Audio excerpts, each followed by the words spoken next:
Good evening, everyone. We have a short news cycle this evening, as actually my co-host is presenting tonight for his company. This is going to be fun.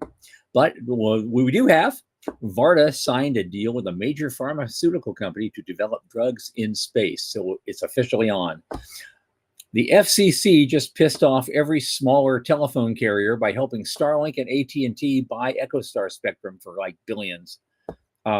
A company called Starcatcher just closed a $65 million deal to put the first power grid in orbit using lasers. Google and SpaceX are in talks for collaboration on orbiting data centers, and the first Block 3 Starship launch could come as early as next week. From the news desk at the Center for Space Commerce and Finance, my name is Thomas Andrew Olson, and this is The Unknown Quantity.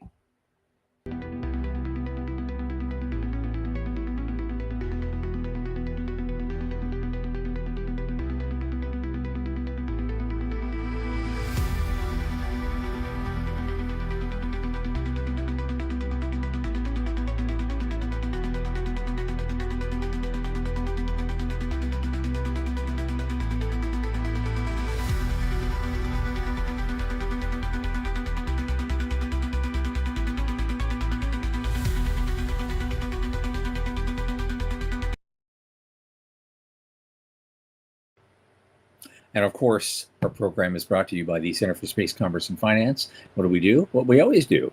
We champion and strengthen emerging space startups and space-adjacent enterprises worldwide through advisory, access, and advocacy. Our pitch events and world-class boot camps fortify startups to be better investor-ready. Now, a lot of our work, especially this podcast, is supported by our listeners and fans like you. So just go to cscf.space/support and click that Plain as Day donate button. A little in the tip jar each month makes a big difference. Thanks so much in advance. And don't forget to like and subscribe, and of course, tell your friends. Now, normally, speaking of friends, I would bring on Michael Laine, but Michael Laine is going to be presenting later. And so our short news cycle, our producer, Sean Key, is coming in to lend a hand with the news. Sean. How you doing, folks? Hey, How man. You doing, Tom? Don't get to see you on screen much. How you doing? I know it. My light is going crazy, so that's the reason why I look like I got some sort of funky rainforest disease.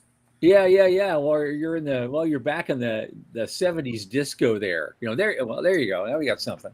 Oh yeah. It's going crazy. It will not fix itself. Oh well. Okay. That's close. That's close enough right there.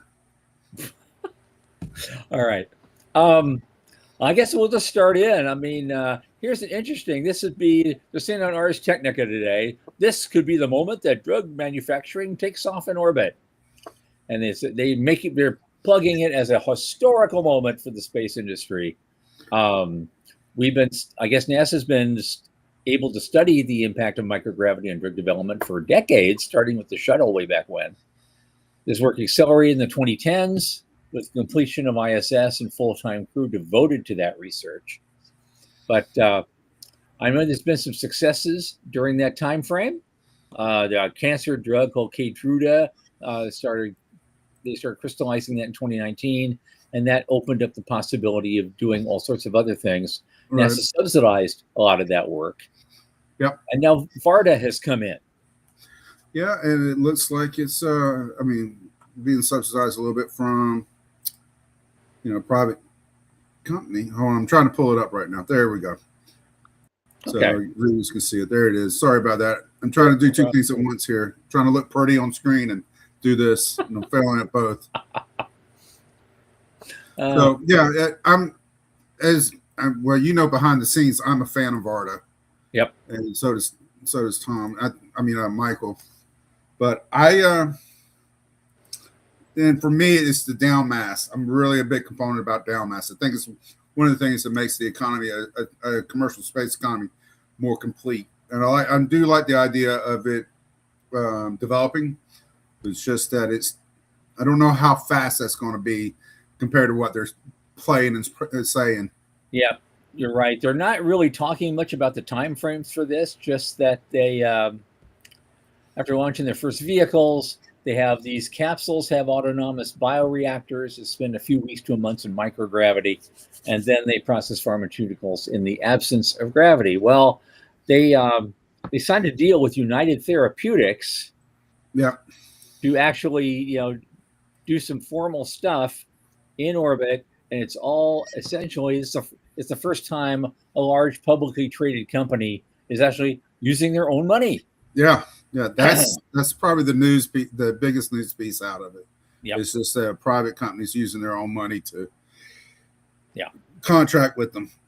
And that's going to open up the world to a lot of things. I mean, this thing, not just drugs in space, but all sorts of other manufactured type. Well, things. you got material science, you got chips, computer chips. Yep. Just those two off the top of my head. There's a couple other things, but mainly those are the ones that are going to start. I like to see this accelerate, but I don't know. In 5 years' time, we should see something really solid, steadily going up, coming down. Yeah, and then hopefully they'll scale from there. Absolutely. I remember when I was a kid, though, I used to hear the story. He says, yes, someday we'll be able to make perfect ball bearings in space. And technically, I guess, you could, but I have yet to see someone put a smelter in orbit that can make the steel necessary to extrude them one at a time with perfect precision, and have them. It will probably be someday, but not our day. Right. Like fusion. I don't know. Yeah. Okay. This is 25 years away. We're 25 years away. That's all it is. That's it. Always has been, always will be. Absolutely. Okay. Here's the thing that gets me. I love this thing. It's another Ars Technica article. These guys have been great. FCC angers small carriers by helping AT&T and Starlink by EchoStar spectrum. I guess, and the approval was no surprise because in the subtitle there, the FCC chair actually pressured EchoStar to sell the licenses. And these deals are worth $40 billion. Yeah, that's a government picking winners. Yep. That I don't really care for, but at the same time, it depends on which side of the aisle you're on. I mean, or not the aisle, but in business, are you the big guy or are you the little guy? Yep. And then the trade-off is, if you're the little guy, we're supporting the little guys as mom and pops. That's great. We take care of our local community. But the trade-off is, if you go with a big guy, economies of scale, you might be able to get a better deal with them than you could at a mom and pop. And as we all know, when push comes to shove, pocketbooks will speak. Well, this is why we have at Avialto, I'm wearing my Avialto hat for a minute. We have been working on getting those deals first, getting in there. The first people we talked to, like in Malaysia and in Indonesia, for example, have been the regulators. We didn't talk to the local service providers. We talked to the regulators first to make sure we're on track to get the spectrum that we want. Right. Ahead of time, because Musk hasn't discovered our market sector yet, and so so if we can nail it down before he finally the sleeping giant awakes and says, "Oh, Malaysia, I want Malaysia." Well, too late. Sorry. That's funny because there's projects I've seen. I actually talked to people about other projects, and I see a point where an inflection point where they get, oh, that's going to be Musk is here in a couple months. He's going to get an interest in that. I know, but at this point, it's like, God, he just wants everything. He's paying $60 billion for an AI company. He's he's buying all these other stuff. We're not even at it's like he's already spending his IPO money before he gets it. He's playing solar monopoly. Yep. Absolutely. So FCC is not popular now, is basically the point of that article. Yeah. Now, a company I haven't really heard much about before is called Starcatcher. They just raised $65 million to build the world's first power grid in space with lasers. And they want to make it as easy to operate in space as it is to operate on the ground. So they have a bit of a war chest to bankroll their dream. They want to build a power grid in space. And actually, their Series A is $65 million, but they have actually oversubscribed it, so it's really 88. And so I'm trying to make it go. Okay. So basically, they need reliable methods of transport, communication, and power generation, and they're working on the third one. So at some point, the life cycle is power limited until, because we're only just making camping trips to space. So they're building the world's first power grid to eliminate the bottleneck, and now you have more options in doing that. So that's what their vision is. And so, but I'm trying to figure out how they do this. They're going to operate a network of power node spacecraft in Earth orbit where we'll harvest energy from the sun and then transmit it via lasers. So space-based solar power transmitted via lasers, but it does it out in orbit, not down to Earth, basically. And supposedly the client spacecraft don't need any modifications, just solar panels to catch the laser light. So I don't know what the efficiencies are in that. Yeah, you have to take the power you're getting from the sun, transfer it into laser, and then turn it back again. I do like the move to. It's kind of making redundancies in this cislunar space, or right there out there in low Earth orbit. Sure. Because it's an infrastructure move, if you ask me. And that's the way I would play it, because I mean, you're really just charging up. You're like a gas station for satellites. And so I do like those plays. I like infrastructure plays more than anything else, because it tells me we're going to have a more permanent presence.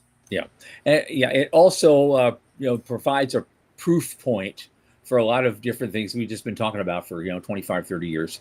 And they're finally getting built. I've long said, I've been kind of a skeptic of space-based solar power for Earth use, but I've often said that in the future, power sats will ring the globe. That globe will be the moon. That globe will be Mars, because that would be a real quick way to kind of kickstart a power grid when you're actually building a settlement on those places. Yeah, that's true.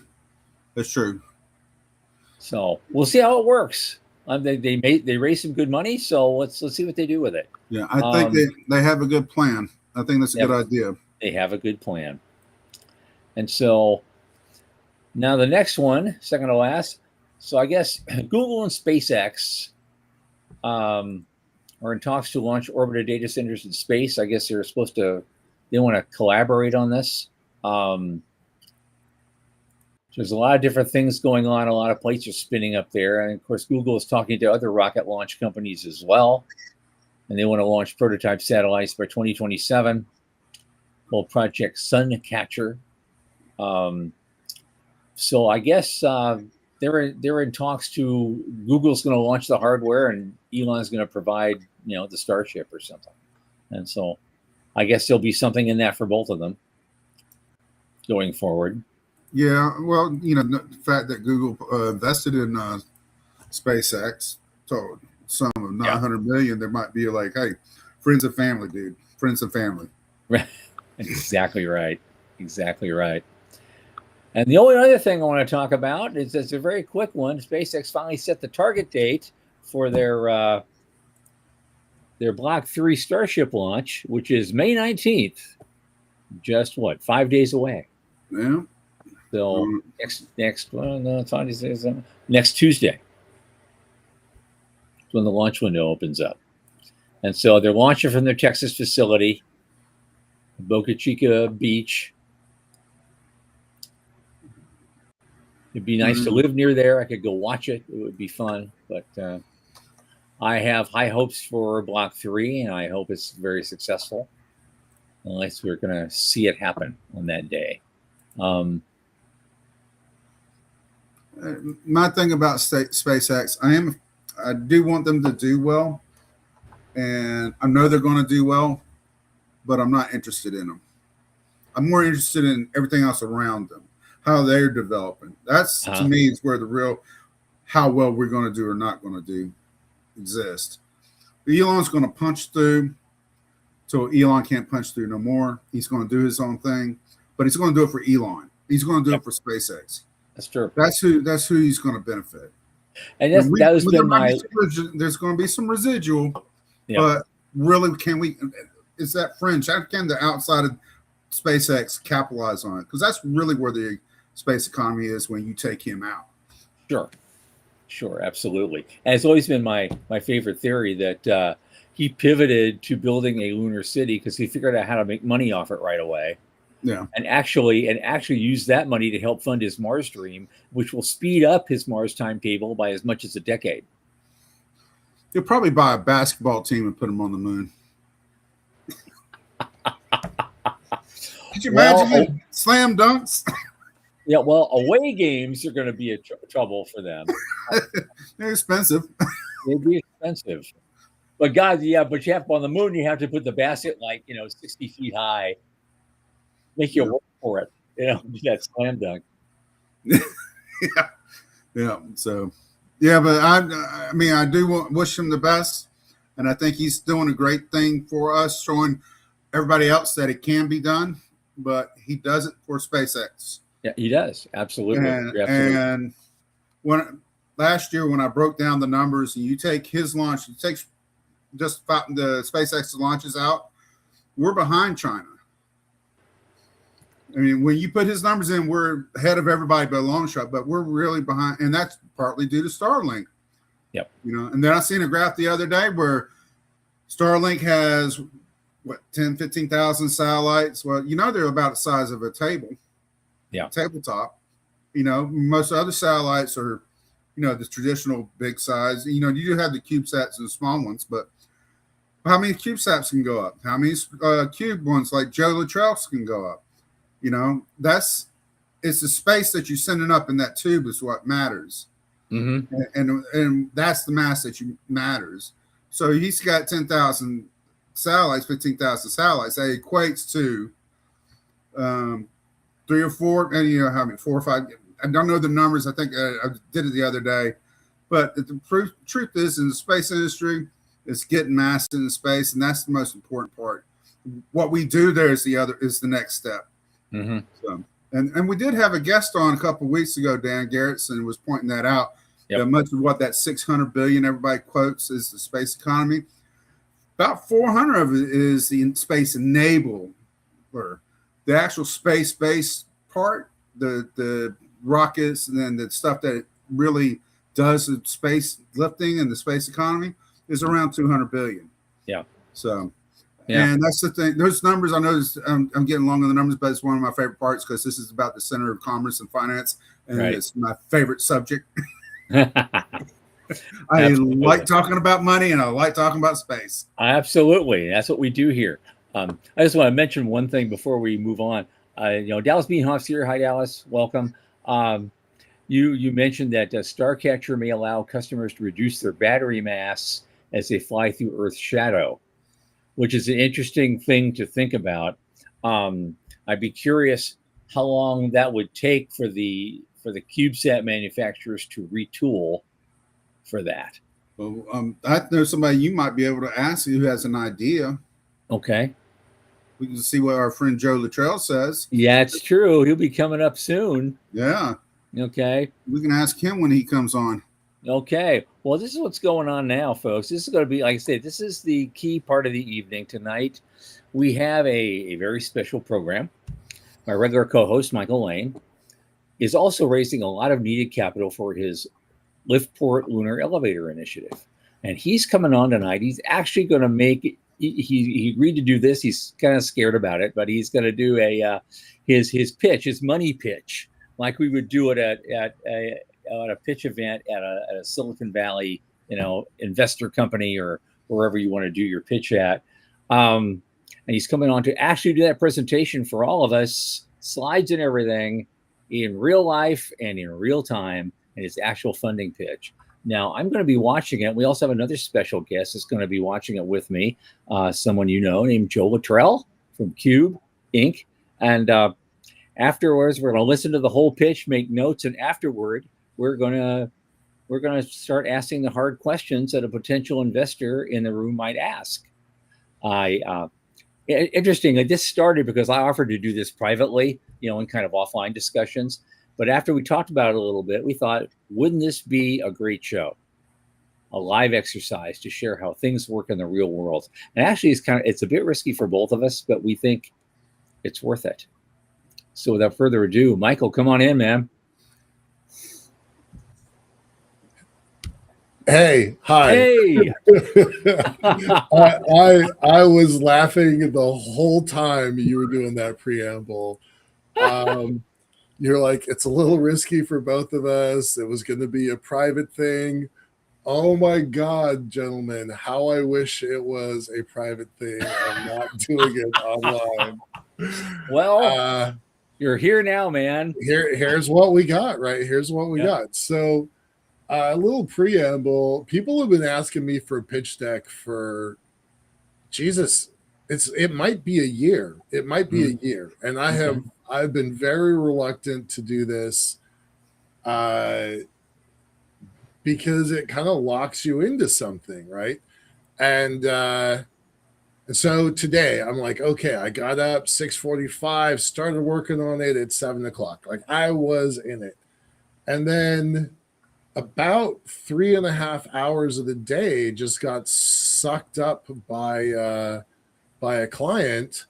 It was good news, so I'm happy about that, and sure. I think it's new revenue, so I'm happy about that. Hey, y'all, hi Veronica, hi Wes. It was good. Yeah, no, it's good. We'll talk about it after the show, but it's a new client that I've been trying to get for a while now, right? Yep. So instead of working on my pitch, instead of working on the deck, I spent time working on real money. So I definitely want to do this. I also don't feel at all prepared to do it. So this often happens in Silicon Valley. Someone will give you a call and say, I can get you a meetup with so-and-so at in Sand Hill Road in an hour. Can you come down here now? Yeah. And you got 10 minutes. I think it's worth going to do it, ready or not, right? I'm going to do it. Ready or not. But I think it's actually useful to tell y'all how today transpired and what I was able to do and what I was not able to do. And I think it's worth, one, I think it's educational, and two, it's worth a laugh. We depend pretty heavily on AI. Like our team is pretty small. There's 4 of us, about to be 5 of us, and we can do a lot. We depend on the AIs to help kind of lever us. And so I'm like, I got this. I've got all the stuff. I've got all the content. I've got all the stuff. Yeah. And then when I put these slides up, you're just going to laugh because these are robot generated slides. And these are the best robot generated slides. I had a whole nother set that's way worse than this. So this is the best set. So that's one thing. I'm like, okay. I was actually trying to conform to your rules, Tom. Like 7 minutes, hard stop. Because that's what you do when you've got a competition running and you've got 5 companies or 7 companies on stage, and you're like, all right, we got to turn. The thing is, that's not a hard and fast number, because in previous business plan competitions, we've done 23 of them now or something, and they range from 7 minutes, a tight 7 minutes, to almost up to 10. Yeah. It depends on the number of people presenting and the stage time we get. And so it varies with every event that we do. So I'm not going to time you at 7. Sean might, just to be a dick. Okay. But but if you stretch it to 10, I'm not timing you. I'm not. Stay in your comfort zone, because I want you to get done. I don't want you to get at 7 minutes and you've got 3 slides left and you fucked up. I'm not getting the hook. I want to see the whole damn thing. Okay. I did. Well, I left it at 7 slides, which was way harder for me because y'all know I like to talk. Yes, I do. I know that very well. Yep. So there's that. Let's just go ahead and get into it. That's kind of enough preamble. Well, before we get into it, I'm going to bring Joe Luttrell on. Yep. I'm going to recuse myself because I'm kind of close to the project. Right. And so I'm going to bring Joe on. He's going to be the other critique. And I'm going to step away so the screen's not crowded, so you have plenty of room. Sure. So I'm sure you're gonna be your usual self and make lots of snarky commentary in the you darn right I am. Yeah. If the audience can see what I type up half the time. We only share that occasionally when it's good, clean fun. But when your faces turn red, it's brilliant. Yeah. All right, Joe, I'm gonna bring you on in, bud. Okay. There he is. Hey, everybody. All right. Let me take a second to get prepped here. All right, so you go ahead and get yourself ready, and everybody's set. I'm gonna go ahead and step away, folks. I'll come back at the very end. We can do a round table for the final few minutes. Absolutely. Okay. Thanks for your help tonight on the news. Thank you. No problem. I wish I could have done a little bit better, but the news kind of sucked. It did. It's kind of bland today. And the other stuff that I normally would have had for a normal show, it wasn't that much. It wasn't any better. Right. So that was the best of the bad. All right, guys. I'll see you at the wrap up. Okay. Okay. Let's go ahead and get started here. I'm leaving off things like, administrative stuff, like, we're Lift Port Group and our contact. I don't care about that. Yeah, what you need to do right now physically is share your screen. I thought I was. And so you can do, because there should be three of us off to the left in nice square boxes, and then a big screen opened up with your deck in it. All right. That's one part. Does that work? Okay, that's much better. Okay. But I do not have my notes. All right. You guys can see that? Everything's good? Yeah, we can see that. Everybody else can see it. The whole world can see it. The whole world is watching. No pressure, Michael. All right. I don't know why I'm so nervous with you. I don't know. One thing that is useful is that this is the beginning of kind of a new segment for the show, right? That we're going to start doing this for our audience if our audience has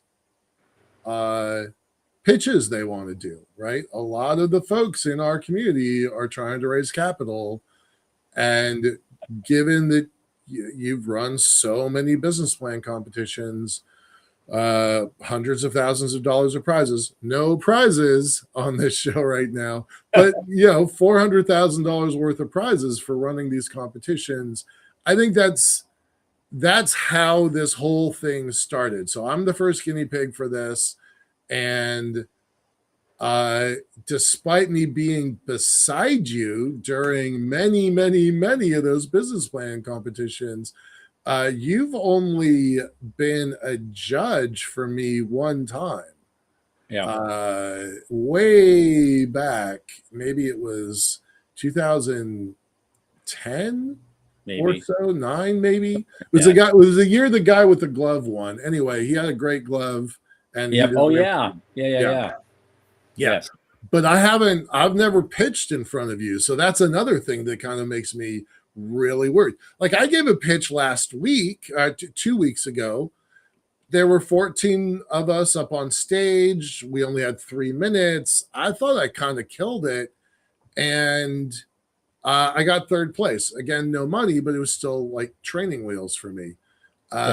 So I do feel a lot more pressure with you than I did 2 weeks ago when it was a room of mostly strangers. So I feel like that's worth pointing out when we start this. So I'm done with my AI told us. As your AI told us, I've got, I'm under pressure too a little bit.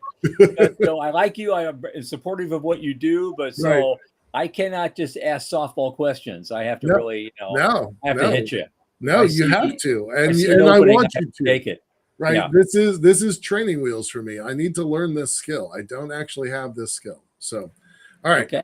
I'm going to start. Okay. And I'm starting the clock. Yep, I am too. Hi. Go ahead. I'm Michael Laine. I'm the president of Liftport Group. And I want you to think about this. 873 days from now, that's October 4th, 2028. And that is the system that our lunar elevator goes online. That's the date for our first commercial cargo. 873 days from now. And that date is not just aspirational. We treat it like a deadline. Most people always want to talk about our engineering because they're fascinated by it. The word I heard the other day was dazzled by it. That's not what this is about. The engineering is important. The elevator is our engineering. But at the end of the day, it's the logistics hubs that are the business of what we're doing. Okay.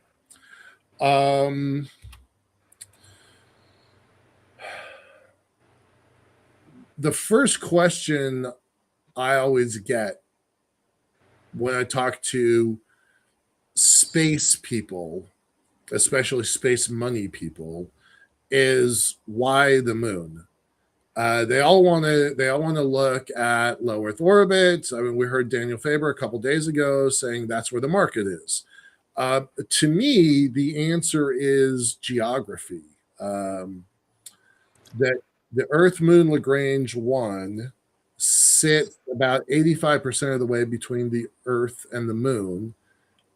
It's the gravitational middle, and it is the most efficient cislunar trajectory that funnels everything through that region.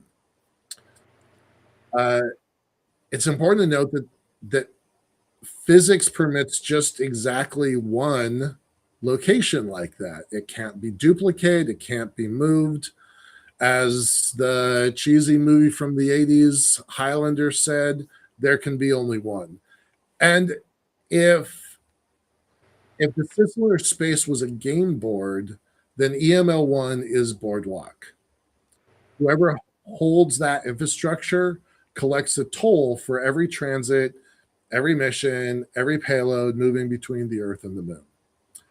That's not a market thesis. That's orbital mechanics, and our business mode is based on physics. What we're trying to do is change the game in space, just absolutely upend it. The business of our business is to operate the only logistics hub at the only choke point in the cislunar infrastructure. If you added every provider, every program combined going to the moon, the lunar cargo manifest is about 5 to 9 metric tons per year. That's a very fuzzy number, especially with the changes in the Artemis program recently, but it's a validated number. And the price tags there are between $500,000 and $1 million per kilo. So far, science has been the only thing that has justified that. Yes, there are some commercial providers that are trying to do stuff, but if you look at their customer's customer, it's almost always NASA trying to do science. And when we talk about large scale development, water, consumables, construction, that's all been financially excluded. So $500,000 per kilo currently. And what we're trying to do at Liftport, our logistics hub, is to take that price wall down from $500,000 per kilo to only $5,000 per kilo. We're taking 2 zeros off the price tag. We're taking it down 2 orders of magnitude. And in our first operational year, we should be able to move about 40 tons And that's pretty close to 5 to 8 times the entire global manifest for the moon. So that's one operator in 1 year. Fast forward, our projections actually push us closer to $4.2 billion in combined revenue within the first decade of operations. We're not competing for market share. There is no market to take. There's nobody that we're going to take this away from. What we're doing is we are seeding and growing a new market by knocking down the price wall that keeps it from happening. So, who are our customer? And as Michael Mealing always says, who's our customer's customer? We refer to it as ACDC, academic, civil, defense, and commercial. And those segments make up most of the lunar actors out there. By volume, we're kind of anticipating that the civil market is our largest market. So that would be NASA, ESA, JAXA, all those folks, ISRO. And what they're going to be doing is construction feedstocks and consumables for the Artemis program. Our second biggest, probably based on revenues, it's a little bit different, but that's probably the defense sector. And that would include Space Force and DARPA trying to build space domain awareness and, in our case, minor elements of the Golden Dome program. And that's going to serve the cislunar military theater that did not exist just 5 years ago. So brand new open territory for us and for everybody, really. The commercial sector is the one that is the fuzziest. We certainly, I think everybody on this show, certainly we think that will ultimately become the biggest sector. But that really only happens at scale once the price wall comes down. So there are going to be things like lunar resource companies, ISRU operators, communications infrastructure, that sort of thing. And finally, it's a little on the fuzzy side, but the academic community, National Science Foundation, university consortiums, international research collaborations, probably a lot of NGOs in there as well. And those customers are, in a way, they are the future itself. As we train more new, younger students to move into this field, they're going to have a role to play. And what we're doing is we're building the only architecture that moves cargo at a price that lets the rest of the economy exist. I think that's really important to kind of just let that sink in. We build the system that makes all the other systems work. So why us? Why now? What's going on here? Liftport's been working in space elevators for 25 years, lunar elevators specifically for the last 15. And a fair skeptical question to ask is, why hasn't this happened yet? And I think the answer is relatively straightforward. The surrounding economy, the industry wasn't ready. Launch costs have collapsed. Governments have reprioritized the moon. Capital has rotated towards infrastructure. And the world is finally caught up with our vision. 25 years isn't a liability, it's a moat. The failure modes, the materials, the deployment sequencing, no one starting today can replicate our experience inside of a venture timeline. And we've put hardware into the sky. In 2006, our lifter robots climbed a mile high on the tether. And in 2007, we operated a tether system for 60 days. And hardware is going up again soon this November. Our fast mover, our string satellite, Is the world's first dedicated space elevator ribbon test flight. 90% of the satellite is complete. The manifest is confirmed. Licensing is nearly done. In just 6 months, the question of is the string strong enough will have a public, hardware validated answer. Going back to the engineering, the physics of this system are gentle. On Earth, the elevator fights a full gravity, a full atmosphere, weather. On the moon, no atmosphere, no weather, and 1/6 the gravity. So because of the balance of this system, gravity doesn't shout, it whispers. And that makes the whole system work because the forces are so small. No new physics are required. And we're not doing this ourselves. We're working with a variety of artificial intelligence tools to build out our simulations, our scenario planning, and our digital twins.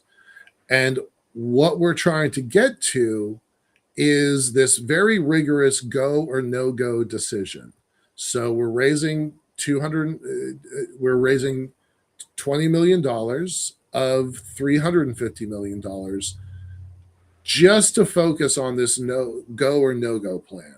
And one of our advisors was asking the question, when they make a decision, what are you asking me to believe, and what price, what is this experiment going to cost?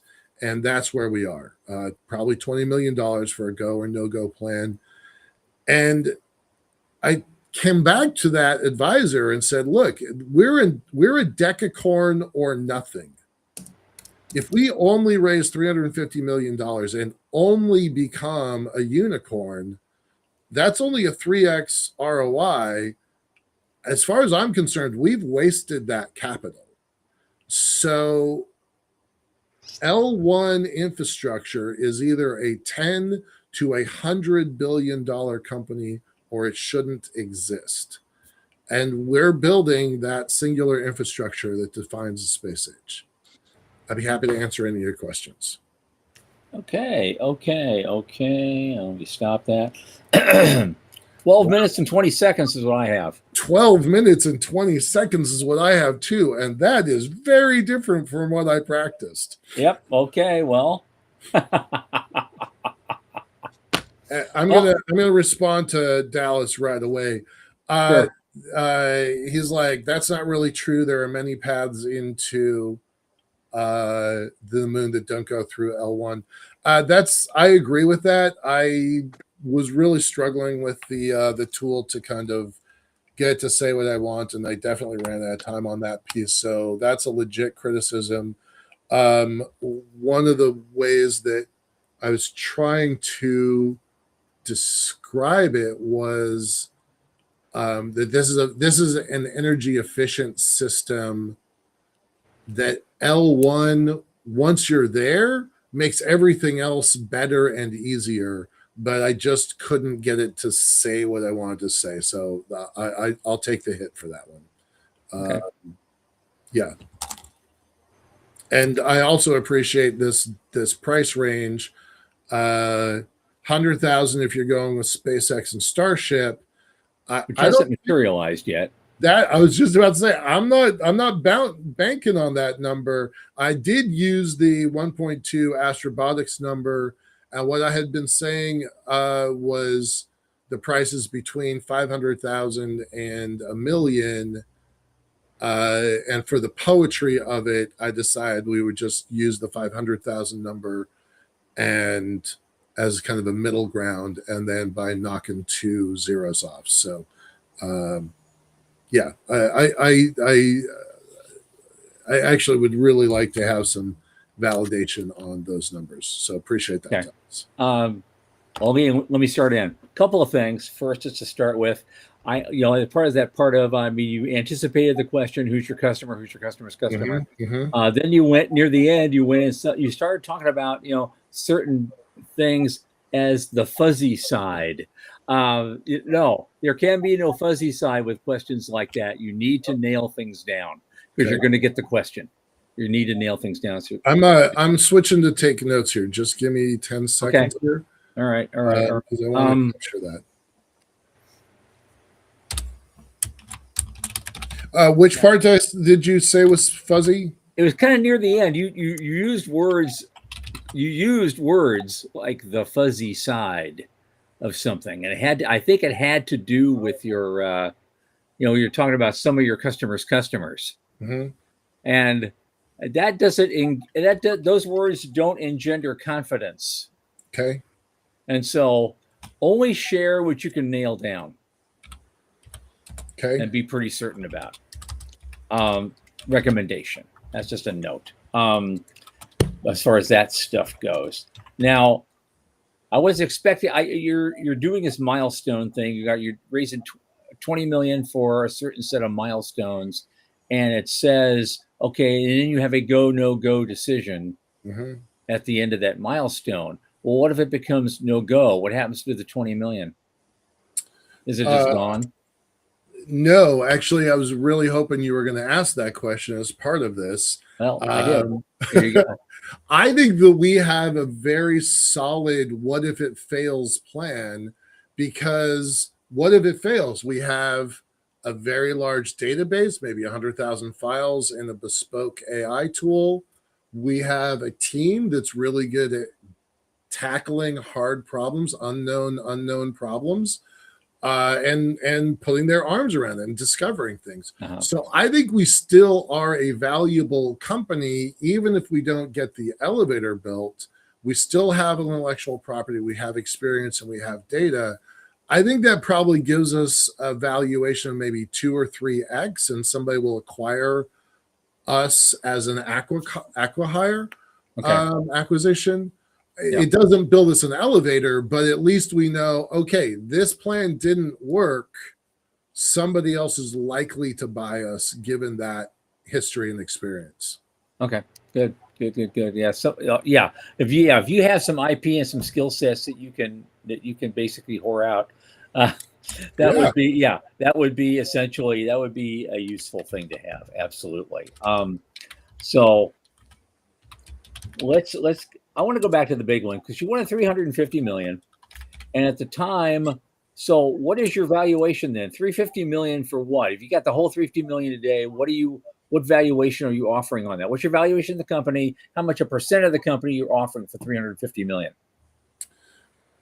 So if we had the whole $350 million, I think that puts us in the decacorn level right from the start.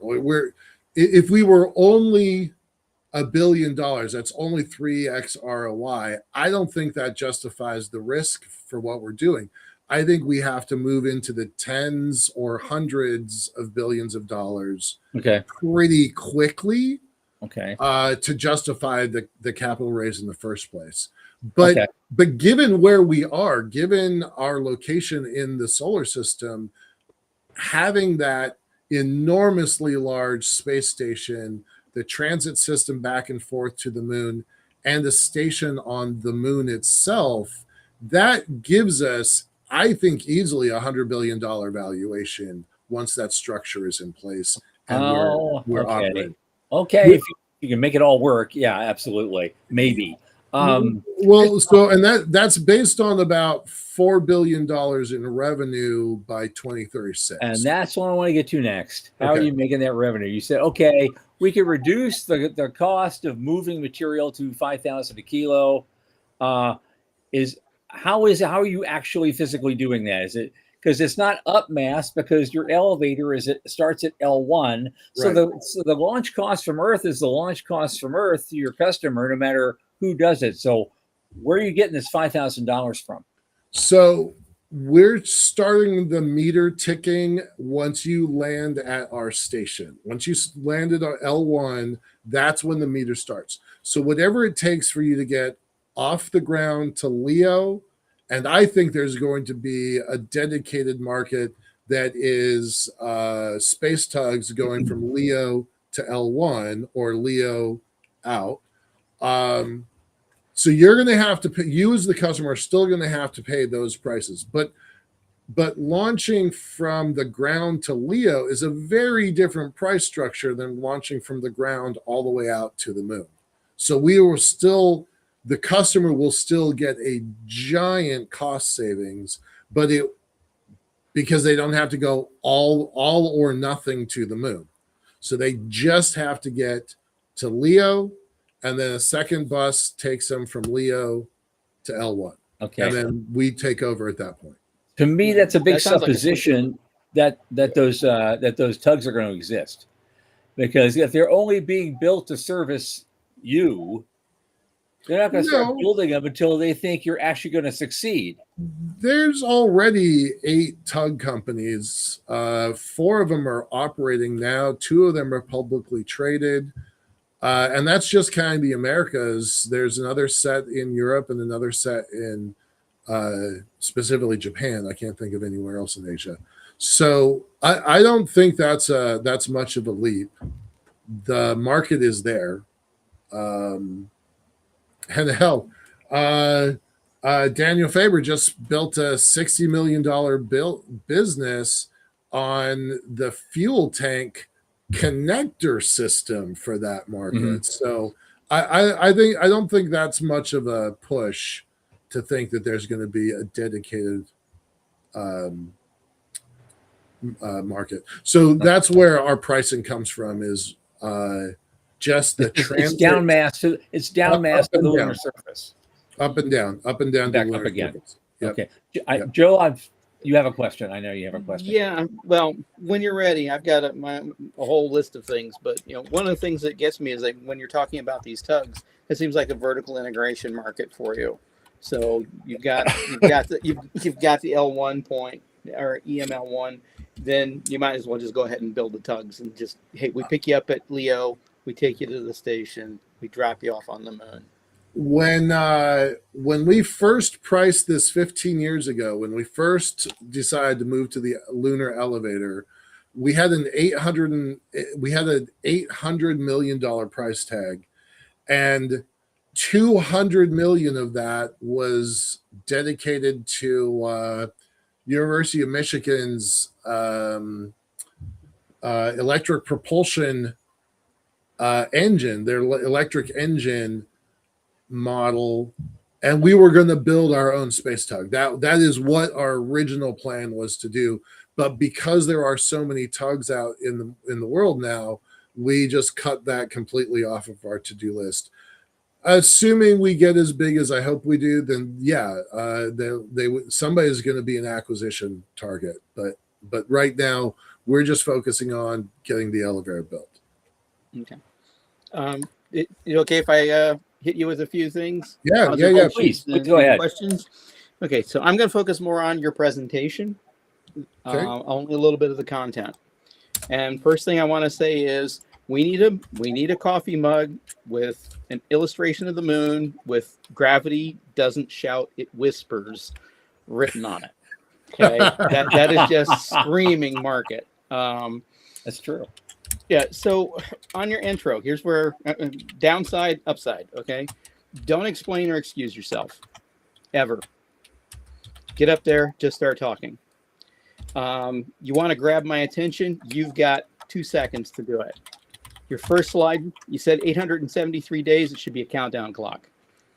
Big bold letters on the website. Just scrolling down, telling you now this clock represents, and then you start talking about what it means, why this is important. Okay, that's a much more powerful lead in. That's a good hook. EML1. Never use acronyms with your audience. You don't know what they don't know. And I actually had to, I'm in this, and it's like, okay, EML1. I think he's referring to, don't let me guess.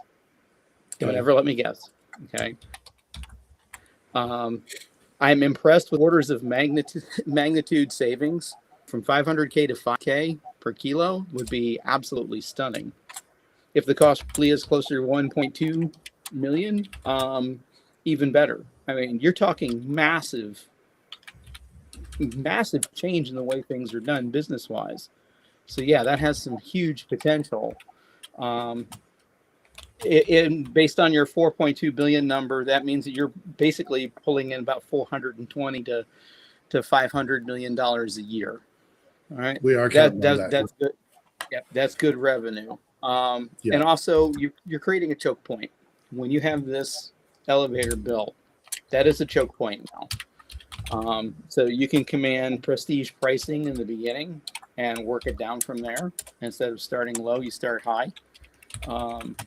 And for this $20 million round, my big question is, so on what valuation are you doing that $20 million? And Tom talked about the $350 million, but you're going for a $20 million sale. What am I getting? Yeah. Right. What am I getting for my $20 million? And I know you're going to get to a go, no go. And most companies actually never hit what they're trying to do. They're going to pivot if things go south, liquidate if things go really south. But I expect that, you'll pivot, you'll be worth the money that I've put in. But what am I getting out of it for that $20 million? So lots of stuff there. The choke point thing, I think that is really real. I do believe that choke point is significant, and that location L1, Earth Moon Lagrange 1, is so significant that it changes everything that happens in space. The delta V, the change in velocity, which is the kind of, let's just say, simplify it and say it's the fuel to get from where you are to where you want to go, is so low that it is cheaper to go from Leo all the way out to L1 and back to Leo than it is to go from one spot of Leo to another. It is crazy how low the economics, the economics of fuel are when you include the L point into that. Okay. Okay. I want to. Yeah, go ahead. When you're ready, I want to hit something. I think. Sure. We got Dallas is asking a lot of. Questions. Dallas is going. I want to go to those. I love now. all these questions. You may have to read them later. Is someone listening here? Because I need to ask this. Who's going to let you set up shop in L1? Yeah. How much of your $350 million budget are you carving out to have to deal with lawfare on a global scale? 100% good question. I told the attorney that we're pondering hiring that we are budgeting $10 to $15 million just in legal.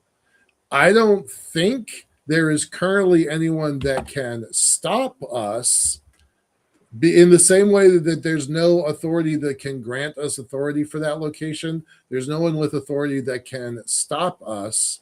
And I hate to say it, but I think whomever gets there first wins, and we want to get there first. Okay, then as a corollary, L1 itself, even if you get there and set up shop, and this is from the realm of physics, how big is L1?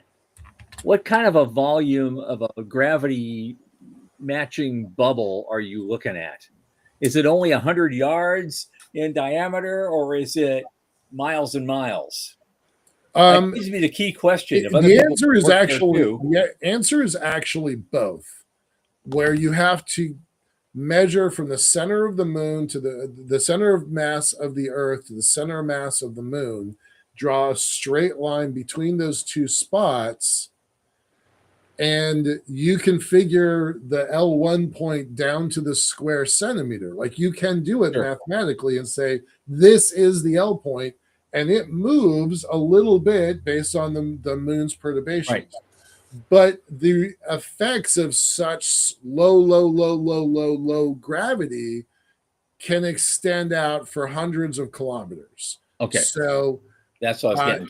You can get a pretty big piece of real estate if you manage it right. It could ultimately be kind of a crowded sky in there. They may be working, in conjunction with you on other things where the elevator helps them, or they may be working on other things entirely, and you just happen to be a neighbor.